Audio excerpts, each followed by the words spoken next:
La bofetada llegó antes de ver su mano moverse. Un crujido seco rasgó el aire más fuerte que el villancico de Bing Crosby que sonaba en la radio, más fuerte que el tintineo de las copas de vino o las risas educadas que habían llenado el comedor segundos antes. Mi cabeza se giró bruscamente hacia un lado, con la mejilla quemada, y por un instante no supe si el zumbido en mis oídos era por el golpe o por el silencio que siguió. Me llamo Bailey Thornton, capitán del ejército de los Estados Unidos. He estado en zonas de combate donde los morteros tiñeron el cielo de rojo y el suelo tembló bajo mis pies, pero ningún campo de batalla me preparó para la guerra que estalló en la mesa navideña de mi familia. Había regresado a casa tras años de servicio y meses de ausencia, a una casa que rebosaba la ilusión de paz. La lámpara de araña proyectaba su luz dorada sobre la plata pulida. El pavo relucía bajo su esmalte. El árbol relucía con adornos recogidos a lo largo de décadas. Parecía cálido, familiar, hogar, pero las fachadas se agrietan con facilidad y solo hizo falta una frase de mi hermano. Unas lindas vacaciones a costa del gobierno, dijo Damian, con la voz destilando desprecio mientras hacía girar su vino. Mantuve un tono mesurado, como entrenan a los soldados para informar. No son vacaciones, y el dinero que envío a casa cada mes ayudó a mantener esta casa a flote. Su risa era un arma, fuerte y cortante. Eso es renta, Bailey, no sacrificio, no te hagas ilusiones. Las palabras impactaron con más fuerza que la metralla. Una renta como mis años en el calor del desierto, mis noches sin dormir. Mi sangre y mi sudor no eran más que el rocío de un inquilino. La mesa se quedó quieta. Mi madre Margaret secó delicadamente una gota de salsa en su mantel de lino como si fuera la única mancha en la habitación. Mi padre Charles se aclaró la garganta y estudió su servilleta como si contuviera las respuestas a cada vergüenza no mencionada. Nadie me miró, nadie lo detuvo. El silencio era metálico y pesado, como el peso de una bomba antes de explotar. Y entonces estalló. Damian se levantó, su sombra atravesando el resplandor de la lámpara. Su palma me golpeó con fuerza. El escozor me atravesó el cráneo, la humillación más aguda que el dolor. Mi silla chirrió hacia atrás sobre la madera pulida, y en esa fracción de segundo lo vi, su triunfo, su indiferencia. No te ensucies las manos, hijo, murmuró mi padre. No para defenderme, sino para proteger la apariencia de control. Damian me agarró del brazo, clavándose los dedos en mis músculos mientras me arrastraba hacia la puerta. Mis pies resbalaron por la madera noble y luego por la fría piedra de la entrada. La puerta se abrió de golpe. Una ráfaga de invierno me atravesó, desgarrando la piel y los huesos. Tropecé en la nieve, descalzo, con la mejilla llena de aliento ardiente. Detrás de mí, la puerta se cerró de golpe, un cerrojo resonando con firmeza. No lloré. Los soldados no lloran al aire libre. Me quedé allí, en la gélida oscuridad, mirando la luz dorada que brillaba desde las ventanas, dándome cuenta de que no era mi hogar, nunca lo había sido, y en ese silencio supe que no solo habían expulsado a una hija, le habían declarado la guerra a un soldado. La nieve se me clavaba en la piel como cristales rotos hasta que el entumecimiento lo opacó todo. Caminé sin saber a dónde iba, con el calor de la casa a mis espaldas, desapareciendo en una mentira que había cargado durante demasiado tiempo. Para cuando me topé con un neón parpadeante que decía vacante, ya no sentía los pies. El motel olía a lejía y humo, un lugar destinado a borrar historias, no albergarlas. La alfombra era fina, las paredes amarillentas por años de silencio, y el zumbido de una máquina expendedora fuera de la puerta era mi única compañía. Dejé caer unos billetes arrugados en el mostrador y el empleado apenas levantó la vista del televisor. Para él, yo era otro desastre nocturno. No se equivocaba. En el baño, la luz fluorescente era cruel. Me incliné sobre el lavabo, agarrando la porcelana hasta que mis nudillos palidecieron. El espejo me reflejó una mejilla, que ya se oscurecía hasta convertirse en un moretón hinchado, una cruel mancha roja y morada. No era la primera herida que me hacía en esa casa. Fue solo el primero que vi. La visión me hizo retroceder años, desvaneciéndose hasta que volví a cumplir 14. Ese verano, trabajé todos los turnos posibles en el restaurante de la esquina, ahorrando las propinas en un tarro escondido debajo de la cama. 3 meses de sudor por un solo sueño, un piano vertical destartalado en la casa de empeños del centro. Sus teclas estaban rotas, pero para mí era libertad. El sonido de mi propia voz cobraba forma. Lo tuve durante 2 semanas. Entonces, una tarde, Damen entró pavoneándose en la entrada con los bolsillos vacíos y una risa despreocupada. El piano había desaparecido. Lo habían vendido, dijo, para sacar a pasear a sus amigos. Cuando lloré, mi madre suspiró. Es solo una cosa. Mi padre levantó la vista del periódico solo el tiempo suficiente para murmurar. No causes problemas, Bailey. Mi verano, mi música se borró como si nunca hubiera importado. Apreté los dedos contra el moretón de mi mejilla. Algunas heridas nunca desaparecen, simplemente aprendieron a ocultarse, y entonces otra voz, baja y firme, surgió de la memoria. Mi abuelo, el coronel William Hayes, que había luchado en selvas, océanos lejanos, su mano pesada sobre mi hombro, sus ojos como pedernal. El enemigo no siempre está al otro lado del mar, a veces comparte tu sangre. Creí entenderlo entonces. Esta noche, bajo la luz implacable de un motel, por fin lo entendí. La batalla en la que nací nunca había terminado, solo esperaba que dejara de fingir. La habitación del motel estaba fría, pero no tanto como la claridad que se instalaba en mi interior. Me senté en el borde de la rígida cama, con el moretón en la mejilla desvaneciéndose en un dolor sordo, el eco de las palabras de mi abuelo aún vibrando en mis huesos.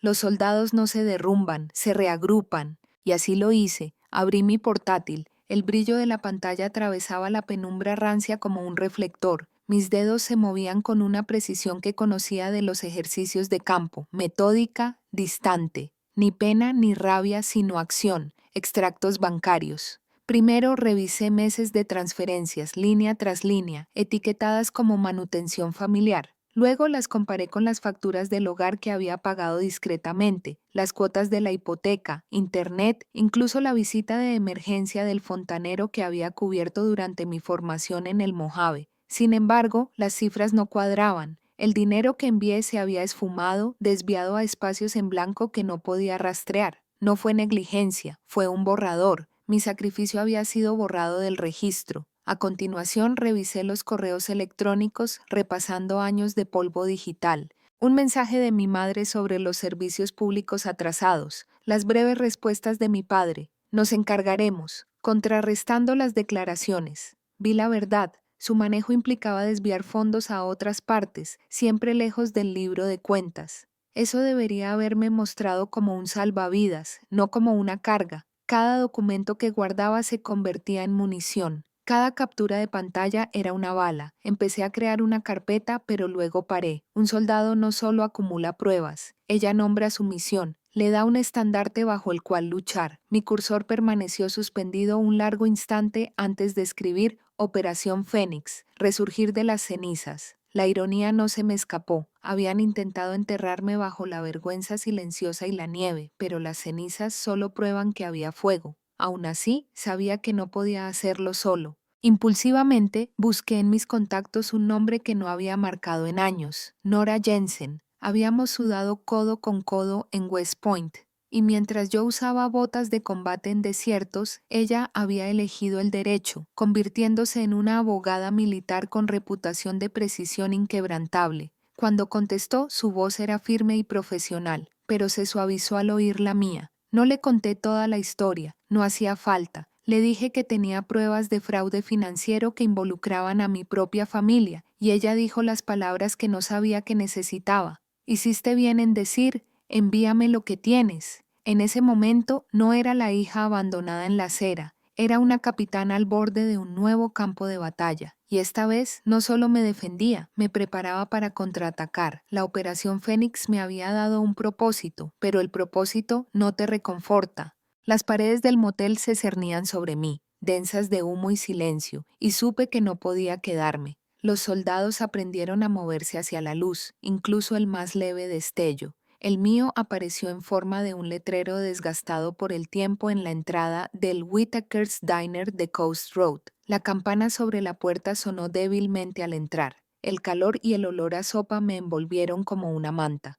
Detrás del mostrador había una mujer de unos 60 años, con el pelo canoso recogido y las manos ocupadas con un trapo. Levantó la vista, con una mirada suave pero penetrante, como quien ha soportado tormentas y ha aprendido que barcos se hunden. Pareces congelada, querida, dijo simplemente, y sin decir nada más, dejó un humeante tazón de sopa de almejas. El caldo era espeso, fragante a ajo y crema, salpicado de trozos de patata y mariscos. Me senté porque me lo dijo con la mirada, y comí porque mi cuerpo recordaba el hambre antes que mi mente. El calor me recorrió como un deshielo. No pidió explicaciones, no exigió historias. Su amabilidad no era curiosa, era un regalo deliberado y sin condiciones. Cuando intenté pagar, me despidió con un gesto. Más tarde, se inclinó y dijo: «Hay una habitación libre arriba. No es mucho, pero es cálido. Tendrás tu privacidad». Quise rechazar el orgullo del soldado que se alzaba como un muro, pero el cansancio en mis huesos me lo impidió. Asentí. Por primera vez desde que la puerta se cerró de golpe tras mí, sentí un leve atisbo de seguridad. Esa noche, bajo una colcha que olía ligeramente a lavanda, vi la fotografía en la cómoda. Un joven con uniforme azul marino, sonriendo con el orgullo que solo una madre puede capturar. Me vio mirándolo. «Ese es James», dijo en voz baja. «Mi hijo está destinado en el extranjero, en Afganistán». Algo me conmovió al oír sus palabras, un hilo de afinidad entre desconocidos. Su hijo caminaba por los mismos desiertos que yo una vez recorrí. Ella entendía el sacrificio como mi propia familia jamás lo hizo. Acostada en esa pequeña habitación del piso de arriba, la verdad me oprimió con fuerza. Un desconocido me había alimentado, me había albergado, me había tratado como a un pariente, mientras que los lazos de sangre me habían arrojado a la nieve. El restaurante de Whittaker se convirtió en algo más que una parada. Se convirtió en una base de avanzada, una fortaleza silenciosa desde la que planeaba mi contraofensiva, y por primera vez en años dormí descalza. El silencio se convirtió en mi arma. Cuanto más ignoraba sus llamadas, más desesperados se volvían. Primero llegaron los mensajes de voz cargados de culpa, la voz de mi madre, cargada de falsas lágrimas, acusándome de arruinar la Navidad. Luego, los mensajes de mi padre, breves y transaccionales. «Vuelve a casa, hablamos, te enviaré algo para ayudar». La ayuda llegó en forma de transferencia bancaria, una suma generosa y redonda destinada a comprar obediencia. Lo dejé intacto en mi cuenta, un monumento a su arrogancia. Seguían pensando que se trataba de dinero, seguían sin entenderlo. Fue la señora Whittaker quien interceptó el paquete. Llamó suavemente a la puerta de mi habitación prestada, sosteniendo con las manos una caja de cartón con la letra de mi padre escrita en la parte superior. «Llegó por mensajero», dijo con el ceño fruncido. «Parece importante». Importante no era la palabra. Dentro era un caos. Un aluvión de registros financieros, escrituras de propiedad, contratos con firmas que no eran mías, pero que decían serlo. Algunas eran falsificaciones torpes, otras eran tan precisas que tuve que trazar la tinta con el dedo para ver el defecto. En el centro había una sola hoja de papel, la caligrafía familiar de mi padre, ahora inestable, desigual. «Damian no lo sabe. Por favor, no nos delaten. Llámenme, por favor». La leí 1, 2 veces. Mi pulso se desaceleró como cuando finalmente identificas al objetivo en el campo. Pensó que el peligro residía en mi silencio. Tenía razón, pero también había confesado sin darse cuenta, me había entregado los planos de su fortaleza en un pánico ciego.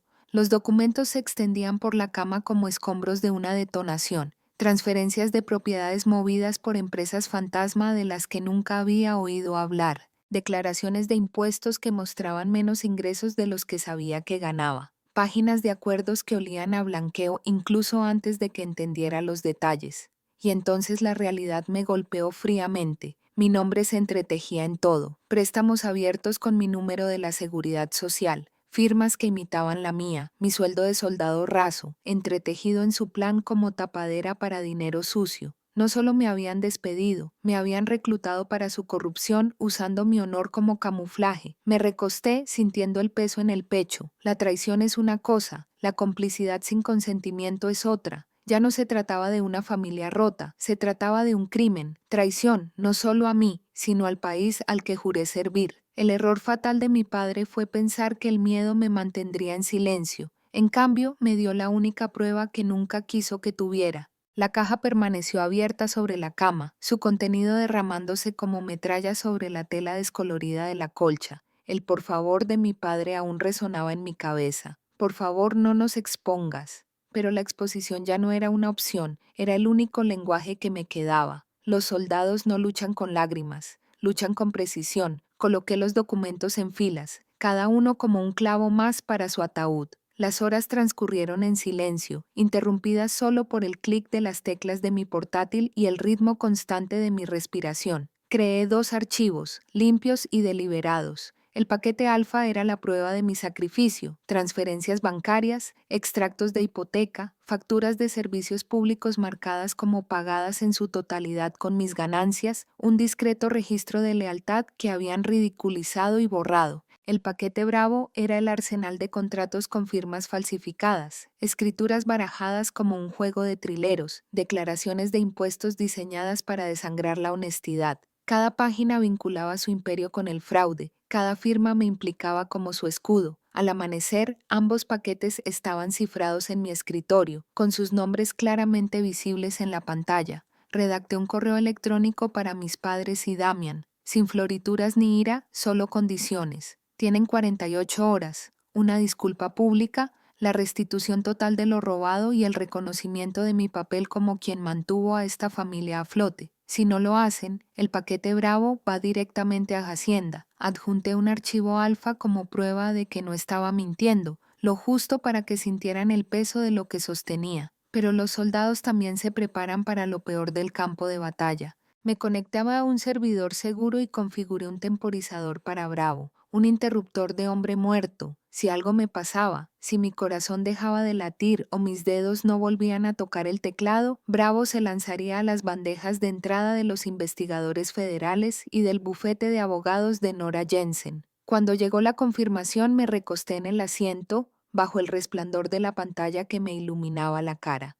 Ya no era una súplica de dignidad, era un ultimátum táctico. Habían confundido mi silencio con debilidad, habían confundido mi lealtad con consentimiento. Ahora, con solo pulsar una tecla, tenía su imperio bajo control. El ultimátum había sido enviado al silencio. 48 horas para responder. No esperaba que respondieran con humildad, pero sí esperaba que actuaran. Cuando llamaron a la puerta del restaurante Whittaker la noche siguiente, ya sabía quién era. Damen llenó la puerta como una nube de tormenta, con su abrigo caro empapado de arrogancia y aguanieve, adherido a él como colonia. La señora Whittaker se quedó paralizada detrás del mostrador, pero le hice un gesto con la cabeza, una orden silenciosa de que se retirara. Este era mi campo de batalla. Se sentó en la mesa frente a mí, recorriendo con la mirada el tranquilo restaurante. Por una vez, su confianza se quebró. Se inclinó en voz baja pero temblorosa. ¿Cuánto quieres? Solo dime el precio, Bailey. Esto... Golpeó la mesa con fuerza. Esto no tiene por qué hacerse público. Dejé que el silencio se prolongara, observándolo sudar bajo su traje a medida. En el ejército, el silencio es un arma, hace que el enemigo se rebele. Damian lo confundió con vacilación, con debilidad. Insistió más. ¿Crees que eres un soldado? No eres nada sin nosotros, siempre has sido nada. Un parásito con uniforme. Las palabras impactaron, pero no me calaron. Ya no. Vi sus manos temblar al tomar su vaso de agua, vi el tic en su mandíbula. Se estaba desmoronando en tiempo real. Saqué mi teléfono del bolsillo. La pantalla ya brillaba con el borrador del correo electrónico a Hacienda. Sus ojos lo siguieron con los ojos abiertos, las pupilas dilatadas como un animal que presiente que la trampa se está cerrando. «No lo harías», susurró. Mi pulgar se quedó suspendido solo un segundo. Luego presioné enviar. La notificación sonó ordinaria y despiadada, un sonido más agudo que cualquier disparo que hubiera oído en mi vida. El rostro de Damian palideció, su cuerpo se hundió en la cabina como si le hubieran arrancado el aire. Su imperio, su nombre, su imagen cuidadosamente pulida, todo reducido a cenizas con solo pulsar una tecla. Por primera vez en mi vida vi miedo en sus ojos. Ni ira, ni desprecio, puro miedo primario. Bajó la cabeza entre las manos, susurrando palabras demasiado suaves para captarlas, y me di cuenta de que este no era mi colapso, era el suyo. Las consecuencias llegaron más rápido de lo que imaginaba. En cuestión de semanas, agentes federales cruzaron las relucientes puertas de cristal de Thornton con portapapeles y ojos desorbitados por la sospecha. Los titulares seguían: fraude, blanqueo de capitales, falsificación de documentos. El nombre Thornton, que antes aparecía impreso en vallas publicitarias y anuncios de caridad, se convirtió en una advertencia grabada en los teletipos de los noticieros vespertinos. activos congelados, propiedades embargadas, el imperio que Damián creía eterno se resquebrajó y se desmoronó ante la opinión pública. Para mí, el proceso fue más discreto. Una carta del IRS reconociendo mi cooperación. Un fondo de restitución que restituía los ingresos robados bajo mi nombre. No fue un triunfo, fue un equilibrio finalmente corregido. El dinero no me tentaba, no era mío para acumularlo, era munición para algo mejor. Pensé en el coronel Hayes, mi abuelo, el único hombre de mi linaje que me había dicho la verdad. Sus palabras me habían guiado a través de desiertos y noches oscuras, y ahora me guiaban de nuevo. Con el fondo, creé la beca Coronel Hayes, un programa para hijos de veteranos que habían dado más de lo que el mundo jamás hubiera notado. Era una forma de transformar el dolor en algo duradero, algo que pudiera sobrevivirme. La vida se redujo a algo más pequeño, más simple, y en esa simplicidad encontré aire. El restaurante de la señora Whittaker se convirtió en mi centro de sanación. La habitación del piso de arriba, con sus edredones perfumados con lavanda, se convirtió en mi base. Por la noche deslizaba un tazón de sopa de almejas por la encimera, y yo sentía un calor que se extendía más allá de la comida. A veces hablaba de James, su hijo Marín, que seguía destinado en el extranjero.